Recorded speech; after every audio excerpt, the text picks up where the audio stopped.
কিরকম লাগছে? হ্যাঁ, এবার একটুখানি আলাপ করে নি। বিপ্রদীপ, তোমাকে দিয়ে শুরু করব, বলো তোমার বিষয় কিছু। হ্যালো আপা আন্টি, আমার নাম বিপ্রদীপ দাস। আমি ক্লাস 3 তে পড়ি আর আমি বড় হয়ে 90s হতে চাই। আচ্ছা, আর বিপ্রদীপের মা? নমস্কার অপরাজিতা। নমস্কার। আমি বারাসাত উত্তর 24 পরগনা থেকে আসছি। আমার নাম পিঙ্কা দাস। কি করেন আপনি? আমি হাউসওয়াইফ। বাড়িতে কে কে আছে? আর বাড়িতে আমার শ্বশুর মশাই আছেন, আমার হাজবেন্ড, কিন্তু আমার হাজবেন্ড অসুস্থ। কি হয়েছে? ওর যখন 6 মাস বয়স তখন আমি ফার্স্ট জানতে পারি আমার হাজবেন্ডের পলিসিস্ট কিডনি ডিজিজ।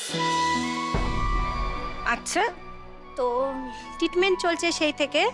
এমনি কোনো অসুবিধা হয় না, যখনই আর কি জার্কি মুভমেন্ট কোনো কিছু ভেহিকেলস চড়ে তো তখনই কোনো সিস্ট হ্যামারেজ হয়ে কিডনিতে ইনফেকশন হয়, তখনই হসপিটালাইজ হতে হয়।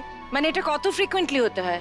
এরকম কোনো ব্যাপার নেই ম্যাডাম। জার্কিং মুভমেন্ট কোনো অটো টোটো এরকমই গাড়িতে যখনই ভুলবশত ধরুন বাইরে যায়, চাকরি করে, উঠে গেলেই আর কি তখনই আর কি সিস্ট হ্যামারেজ হয়, হয়েই তখন কিডনিতে ইনফেকশন হয়, হওয়ার পরই তখন ব্লিডিং হয়, পেন হয়, তখনই হসপিটালাইজ হতে হয়। এই 18 সাল থেকেই আমি এই প্রবলেমে ভুগছি। আমার বাচ্চা কোনোদিনই ওর বাবার কোলে কোনোদিনই উঠতে পারেনি, বা বাবার বাইকেও কোনোদিন চড়তে পারিনি, কারণ আমার হাজব্যান্ডের সবই বন্ধ, শুধু একমাত্র ট্রেন আর হাঁটা পথ, এছাড়া আর কিছুতে ওর বাবা কোনোদিনই জার্কিং করতে পারবে না। ঠিক আছে, যেগুলো বাদ গেল, কিন্তু আরো অনেক কিছু তো বাকি রয়েছে বিপ্রদীপ, সেগুলো নিশ্চয়ই ওর বাবার সঙ্গে এনজয় করবে। কি তাই তো বিপ্রদীপ? এবার চলে আসি রিদিয়ার কাছে। রিদিয়া, তোমার বিষয়ে কিছু বলো। Hi aunty, hello. আমার নাম রিদ্দিয়া মানে, আমি ক্লাস 3 তে পড়ি আর আমি বড় হয়ে কোরিওগ্রাফার হতে চাই। সে তো তোমার এক্সপ্রেশন দেখেই আমার মনে হচ্ছে, তার সঙ্গে জব্বর সাজ পোশাক।